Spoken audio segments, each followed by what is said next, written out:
Salut à tous, bienvenue dans cette nouvelle vidéo. On va revenir sur le sujet VMC double flux. Donc on va essayer de partir du moment où on a pris le choix de cette VMC double flux, comment on a fait pour trouver la doc technique, comment on s'est renseigné sur le web, sur internet, sur YouTube, et aussi comment on a fait pour dimensionner les volumes, les débits nécessaires à la VMC double flux. Allez, générique et on vous montre tout ça.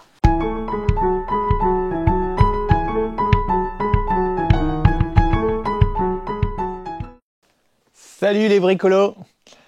Donc alors, sur la VMC double flux, on n'y connaissait vraiment rien. On n'a jamais fait d'installation en double flux. Donc nous, on s'appuie essentiellement sur des documents officiels, à savoir les DTU. Et donc, pour trouver les DTU, rien que plus simple, sur Google, généralement, vous pouvez trouver des résumés de DTU. Les DTU, c'est quoi? C'est les documentations techniques unifiées ou uniformes? Unifiées, je crois. Et donc, vous tapez DTU, votre sujet, et ensuite, ça va vous sortir souvent le numéro et des résumés sur certains sites web. Et à partir du numéro, vous pouvez chercher le PDF de la norme en question. Alors, les DTU, normalement, elles sont payantes, mais sur le net, vous pouvez toujours trouver des parties, des paragraphes, les sujets qui vous intéressent quand même en accès, parce qu'ils peuvent être relayés aussi par des sites commerçants, par exemple. Donc des fournisseurs de VMC double flux, ils peuvent vous donner une documentation technique associée aux produits qu'ils vendent, et là vous avez déjà les infos. Donc pour la VMC double flux, Google, tac tac tac tac tac, hop, DTU 68.3.2, je sais plus trop, je vais vous mettre le numéro ici, DTU VMC double flux. Moi j'aime bien le petit, il y a un site internet en particulier du gouvernement qui est super bien fait, c'est programmepact.fr, le lien est dans la description. Et là, vous pouvez trouver toutes les normes du bâtiment, etc. Il y a des petits calepins de chantier qu'ils appellent ça, ça résume tout, donc les fenêtres, les gouttières, les écoulements. Et donc là, la VMC double flux, il y en a un, vous trouverez le lien dans la description également, et ça c'est top. Une fois que tu as les documents techniques, que tu as un peu farfouillé sur le net, tu sais un peu plus le tenant et les aboutissants de ton sujet. Nous, on aime bien aller regarder des vidéos sur YouTube concernant ce sujet, donc des vidéos un peu plus techniques de mecs qui installent, etc. Donc voilà, là vous savez nos sources d'informations. On va passer maintenant au dimensionnement de la maison et comment on a fait pour dimensionner la VMC double flux. Nous, on est passé par un revendeur de kits de VMC double flux sur le net qui nous a déjà fait un premier dimensionnement de toute la maison. On lui a fourni les plans et il nous a placé toutes les bouches de VMC. Et suite à ça, c'est là qu'on s'est attelé à vérifier un peu tous ses calculs, enfin tout son dimensionnement, et donc à dérouler notre norme, notre DTU, pour voir si on arrivait à retomber sur nos pieds et si tout ça était correct. Allez, c'est parti, vous prenez un petit papier, un petit crayon, si vous aussi vous voulez dimensionner votre VMC, on va le faire tous ensemble dans cette vidéo. Bienvenue chez nous. Alors dans un premier temps, pour le dimensionnement de la VMC, il faut calculer le volume total de la maison. Nous, on a une plateforme de 75 mètres carrés au sol par 2,50 m de plafond. Donc, ce qui fait à peu près 190 mètres cubes pour le premier niveau, le rez-de-chaussée. Il y a un volume similaire à l'étage. On grimpe à l'étage parce qu'il fait bien meilleur, parce que les baies vitrées sont en plein soleil. On a à peu près le même volume qu'en bas. En fait, on a fait une estimation en fonction de nos pentes de toit. On a pris à peu près 2,50 partout, sachant que là-haut, il y a un peu plus. Et en bas, il y a un peu moins. Sur une moyenne, ça doit faire à peu près pareil. Donc 190 mètres cubes pour ce niveau aussi, ce qui fait un total de 380 mètres cubes pour la maison totale. Voilà les amis, nous avons le volume total de notre maison, soit 380 mètres cubes. Donc maintenant qu'on a le volume total de la maison, on veut savoir quel volume d'air on doit renouveler par heure dans notre maison. Et donc là, on prend ce 380 mètres cubes qu'on multiplie par 0,6. Et là, ça c'est un coefficient qu'on trouve sur le net. Mais alors, j'aimerais bien savoir s'il y a des pros dans les commentaires qui peuvent nous dire ça, ou des gens qui ont déjà fait appel à des pros et qui leur ont expliqué d'où sortait ce coefficient. On le trouve partout, sur tous les sites web, mais dans aucune norme. Donc voilà, on va l'appliquer. Et en fait, ce coefficient nous donne le volume minimum à renouveler par heure de notre maison. Donc 380 fois 0,6, ça nous sort 228 mètres cubes par heure à renouveler. Et donc là, à partir de ce volume-là, on va pouvoir déterminer notre moteur. Donc, nous avons notre 228 mètres cubes d'air à renouveler par heure. Et donc là, on va déterminer notre moteur. Comment on détermine notre moteur? C'est pas difficile, hein. On prend les marques de VMC, on regarde le moteur de combien à combien il est réglable, sachant qu'on a des débits max et des débits min. Et nous, on veut se situer à peu près au milieu. Comme ça, au moins, le moteur, il peut bien travailler dans toute sa plage. Si on a besoin d'un coup parce qu'on est nombreux dans la maison et qu'on veut renouveler beaucoup d'air lorsqu'on invite des amis et tout, et le moteur, il pourra pousser plus fort. Mais sinon, en nominal et en temps normal, il faut qu'il tourne correctement à la moitié de sa puissance max. Parce que la norme ne régit pas ça. La norme régit surtout les débits d'extraction et les débits de soufflage dans chaque pièce. Donc voilà, là on va voir ça maintenant. Mettez ça de côté, vous allez calculer votre volume, vous pouvez déterminer le moteur à acheter. Maintenant on voit dans chaque pièce quel débit il nous faut. Alors très simplement, les bouches d'extraction, elles vont être dans les pièces d'eau ainsi que de la cuisine, donc tout ce qui est salle de bain, toilette et cuisine. Et les bouches de soufflage, c'est dans les pièces de vie, donc chambre, salon, salle à manger. Il faut dans tous les cas qu'il y ait un équilibre entre l'air soufflé et l'air aspiré au niveau de tout le volume de la maison. Les débits d'insufflation et d'extraction sont régis par un arrêté du 24 mars 1982. C'est pas tout récent, c'est assez étonnant d'ailleurs.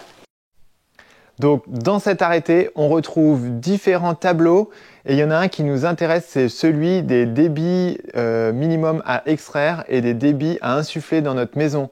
Donc je vous le mets là, je mets juste un extrait de ce tableau puisque nous on s'intéresse à la partie 6 pièces. Donc notre logement à 6 pièces et ensuite 2 salles de bain, 2 WC. Donc on va s'intéresser particulièrement à cette ligne-là et on va vous décrire quel débit on a choisi. Parce qu'en effet, on voit les débits mini et les débits maxi et nous, on va s'appuyer sur des débits moyens et on vous a apporté l'explication de pourquoi on a choisi ces débits. Ça, c'est appliqué à notre maison. Donc, alors, vous voyez la ligne dans le tableau.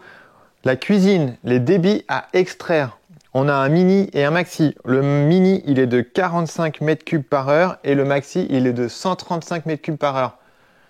Et là, qu'est-ce qu'on doit choisir ? Ils nous disent pas dans la norme, votre cuisine fait tant de mètres cubes de volume, prenez tant de mètres cubes de renouvelage d'air. Non. Donc nous, on a dit 45, 135, on coupe la poire en deux, boum, 95 mètres cubes. Voilà.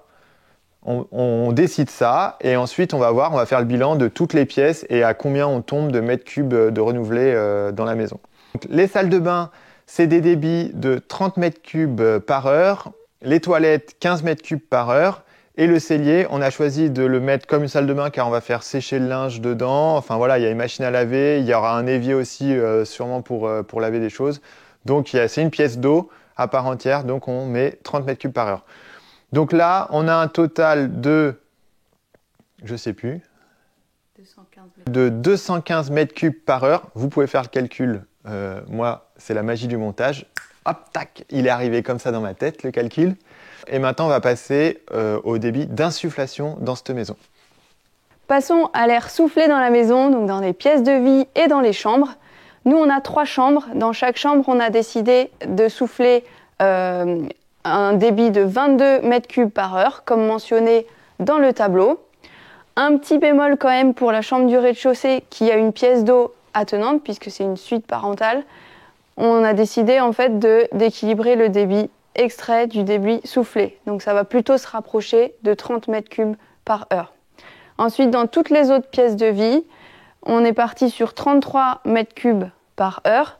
On avait un mini à respecter dans le tableau de l'arrêté. 33 mètres cubes par heure, c'est au-dessus de ce mini. Ça nous semble bien. Voilà, donc ça concerne le salon, salle à manger et la mezzanine ici derrière moi. Là, on arrive à un total global d'air soufflé de 215 mètres cubes par heure, ce qui équivaut au débit de l'air extrait. On a nos deux débits théoriques pour respecter notre norme. Donc 215 mètres cubes par heure d'extraction et d'insufflation. Vous vous souvenez qu'en début de vidéo, on a calculé le débit pratique. En fait, ça a appuyé sur un coefficient de 0,6 qu'on trouve sur plein de sites web. On ne sait toujours pas d'où il vient. Ça a l'air sérieux quand même. Même les boîtes qui posent de la VMC, ils appliquent ce coef. Donc on avait tiré, nous, 228 mètres cubes par heure. Vous voyez que ce chiffre, il est un peu plus élevé que les chiffres qu'on a pris dans la norme, qu'on a coupé les poires en deux, etc. Donc, c'est pas grave, on voit qu'on est proche de notre théorie, la norme va être respectée et de toute façon, notre moteur qu'on a choisi, il va pouvoir aller d'un mini qui va aux alentours de 100 mètres cubes par heure jusqu'à un maxi à 400 mètres cubes par heure. Et donc là, quand on va faire l'installation de notre VMC, on va régler notre moteur. Bien sûr, on va le régler à sa valeur de 228 ou 230 mètres cubes par heure.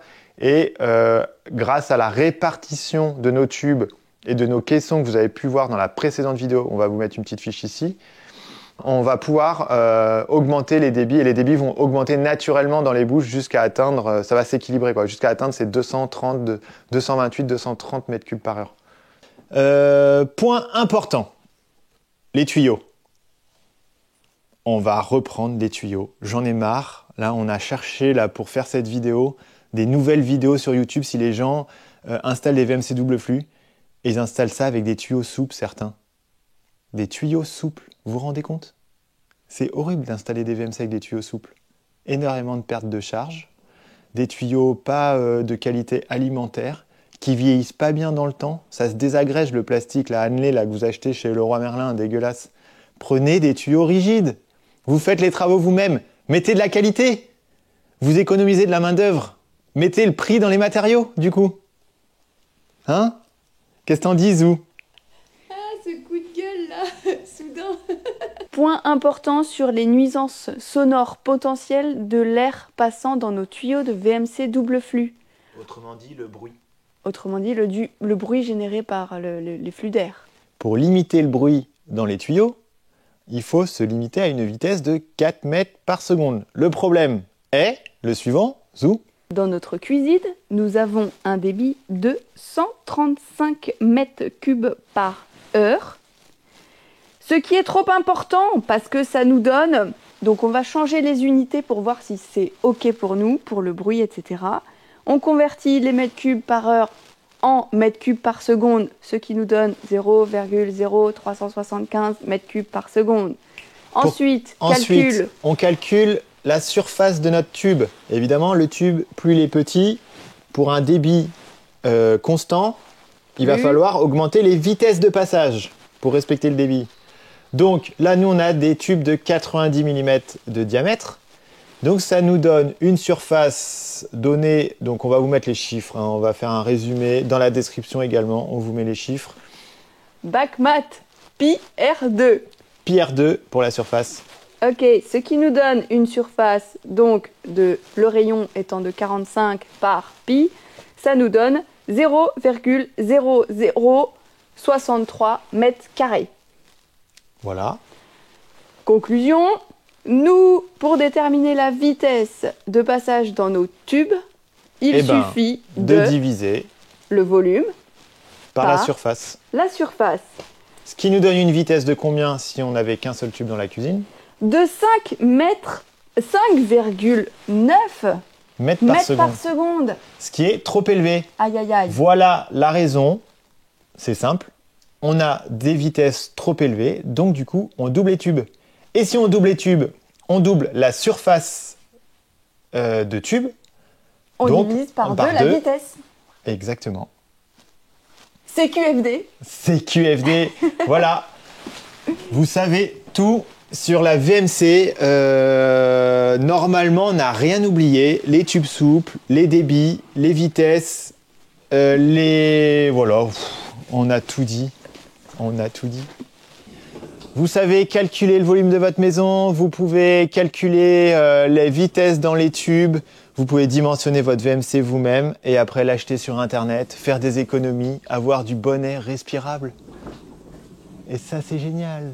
Bon, le moteur, on l'a pas encore pour des questions de pratique. Ça sert à rien de faire démarrer une garantie sur un moteur qui ne tourne pas, sachant qu'on est encore bien en travaux au vu de ce qu'il y a derrière moi.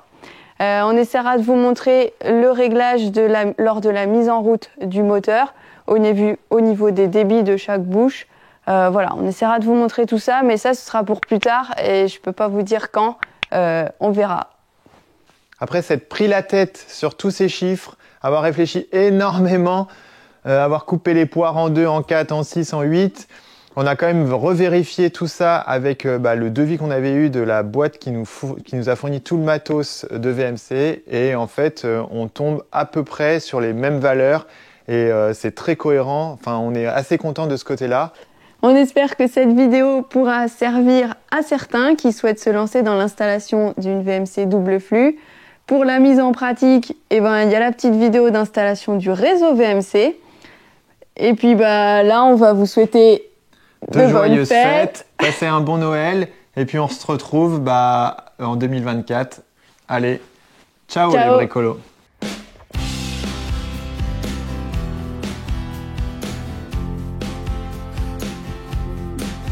Comment on a fait pour dimensionner tout? Ces chiffres sont cohérents avec le devis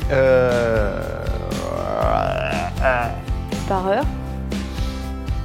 Et là, 88 mètres cubes par heure.